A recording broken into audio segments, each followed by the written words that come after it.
I'm the delivery guy, not a porch pirate. My husband and I both work for Amazon Flex, which has freelance drivers deliver packages to different areas that are a little off the beaten path. This way, everyone, even those who live in tiny forgotten towns that are surrounded by cornfields, will get their packages in a timely manner. Today, my husband, who I'll refer to as husband, was doing a block in such an area. It's early in the day, and the car is full of packages when he enters small town. It was the kind of place that had a post office, a gas station, an old mill, and a sheriff. It's the place where everyone knows everyone because they're all related by blood or marriage. So, when husband starts making stops at houses in town in an unfamiliar car, everyone noticed. Husband doesn't even realize that he's being watched. It's just another stop on his delivery route. Then he goes to drop a package at a house at the end of a dead-end road. He does the drop at the door, sends the notice to the customer that the package has been delivered,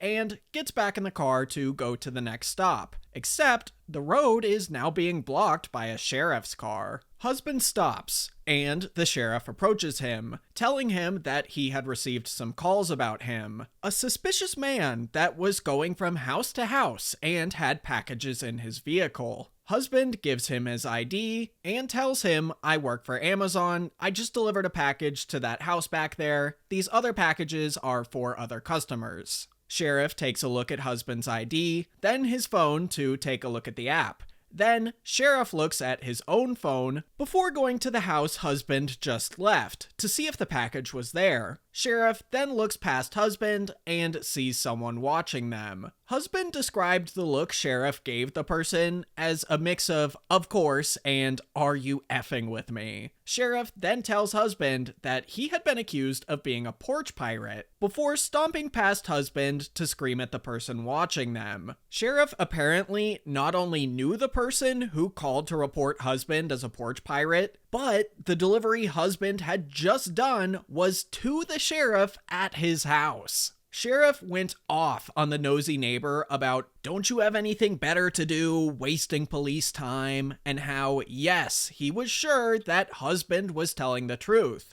since he had received the delivery notice on his phone and the package was on his porch. The sheriff came back to husband, thanked him for his time, and sent him on his way. Husband was annoyed that he was held up for over 20 minutes, but I think this story was worth it. This story actually reminds me of something that happened to me in college. I was with a few friends driving home from college, which is about a 10-hour drive. So it's like 2 in the morning and we pull into this tiny town looking for a gas station. Since we entered, a cop car had been behind us and followed us into the same gas station. We both park and the cop gets out, walks over, and the first thing he says is, "So, how much weed have you guys smoked tonight?" And I just laugh, because I think he's kidding. I had literally never drank, never smoked weed, nothing. But this guy was just dead serious. Even so, I'm nervous, because I'm being accused of this thing by this cop. So my buddies talk to him for a bit before we get back in the car and drive away, because obviously he couldn't arrest us for nothing. And of course, the cop followed us the whole way out. I still don't understand why that interaction went down. Maybe he thought my buddy's vape was a weed vape or something because he was using it in the car on the way in, but I guess I'll never know for sure. My friend's mom thinks I'm a taxi driver, but when I try to explain I'm not, she gets more mad. I'm a 17-year-old male, and this story takes place a few years ago when I was in secondary school. So my friend, let's call her Emily, always used her mother's phone to call me because she wasn't allowed to have one at the time. Me and her were good friends and dated at one point, but we don't talk anymore. So one day, I receive a call from the phone number Emily uses to call me, and I pick up thinking it's Emily calling me. This is where it begins. "Hello? Yes, hello. I'd like to get a taxi to, I don't remember where she wanted to go. So, could he come over quickly? I need to be there quickly. I'm sorry, but I'm not a taxi driver, and you got the wrong number. Don't lie to me. I know you're a taxi driver, so don't BS and get your butt over here. As I said, I'm not a taxi driver. Plus, I don't drive. I'm not old enough to drive yet, lady. I know you're a taxi driver. I used this number before, so stop this crap and do your job, you effing idiot. Listen, lady, I already told you I'm not a taxi driver and that I'm not of the right age to drive yet. So, can you please get off my butt? I end the call. When I ended the call, I thought, what a weird lady. And I didn't know it was Emily's mother until the next day when I was at school. Emily told me that it was her mother and that she was sorry about it, and I said it was fine and not a big deal. Also, her mother did try to call me after I ended the call. I just put my phone on silent and put on Netflix so I could relax and enjoy my day. Without knowing the full story, it sounds like Emily's mom had a few marbles missing, or just didn't know how to properly work a phone, or both. Either way, if I were her, I'd be beyond embarrassed for yelling at the wrong person. Then again, I try not to yell in general, as most things in life are generally much easier without it. Just like it is so easy to press the like button below this video, so I'd really appreciate it if you did so. Ma'am, for the third time, I don't work here. I actually just quit retail after 5 years, but found this subreddit and had to share this story. About a year or two ago, I was inside an Adidas outlet store just shopping for shoes. I don't work for Adidas, let alone at the store I was shopping at. I was there in joggers, not Adidas, a sweatshirt, and Nike sneakers. A woman came up to me with a box of shoes as I was trying to shop and asked me if they had it in a specific size. I said, "Oh, I'm sorry, I don't work here," to which she responded, "Oh, I'm sorry, you just look so athletic." I thought it was funny and kind of just brushed it off. Maybe because I work retail, I made some sort of eye contact with her that she mistook for me wondering if she needed help. Anyway, I just kept shopping. I went into another aisle and she approached me yet again with the box of shoes and asked if the store had it in another size. I said, "Ma'am, I don't work here." She laughed and apologized again and walked away. I can't even make this up. She approached me a third time just minutes later and said, "I can't find anyone to help me. I just want to know if these shoes are available in another size."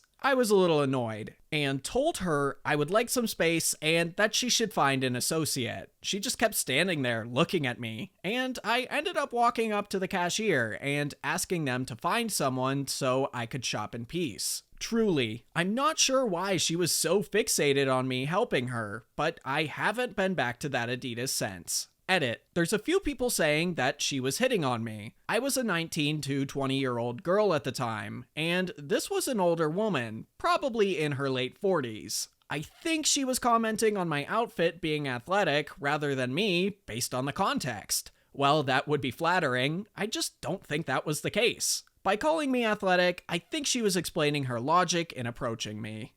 So, as for OP's edit at the end, I don't know. Some people are just really, really bad at flirting. But even so, I think I have to side with OP. Even people who are bad at flirting would probably realize that that's a horrible game plan. Oh yeah, I'm just gonna ask them the same question 3 times and see if they like me.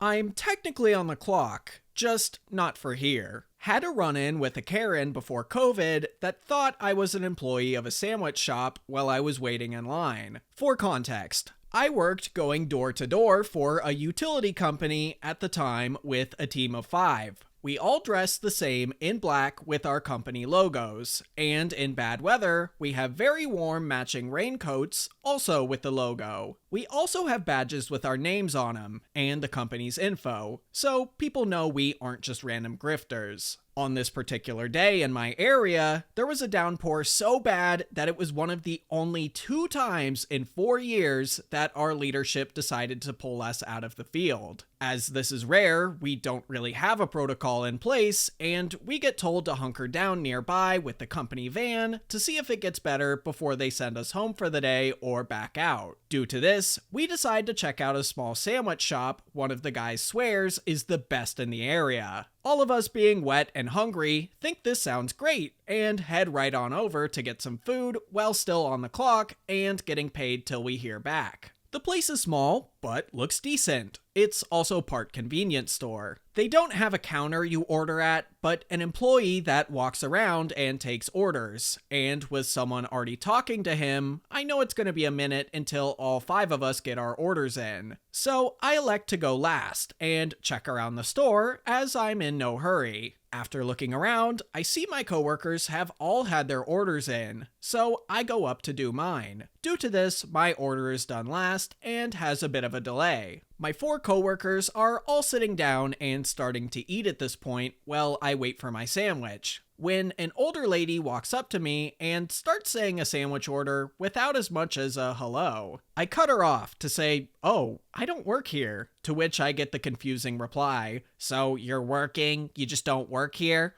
"Uh-huh, sure." And an eye roll followed by her starting her order again. I respond by simply putting my hand up to cut her off, point to the logo on my jacket, which is still soaked by the way, and ask, "Does this look like the store's name to you?" I don't remember if she said anything back, but my order got announced at this point, so I stepped away, grabbed my sandwich, and smiled at her as I walked by her again to sit with the 4 other people dressed identically to me that were already eating and dig in. Now you'd think this would be the end of it, with me just eating my sandwich while basking in Karen's indignation, but no. She stomps off and finds the proper person to speak with, drags him back into view, and starts complaining about me to him while he desperately tries to explain that I don't work there. By the time we finished eating and were leaving, I still don't think she had placed an order. Stories like this are sort of like a guilty pleasure for me. People who are clearly in the wrong, but just double down. It's almost like they think if they make a big enough of a scene, they'll somehow just be right. Some people just confuse me. Anyway, I hope you enjoyed this video, and I'll see you next time.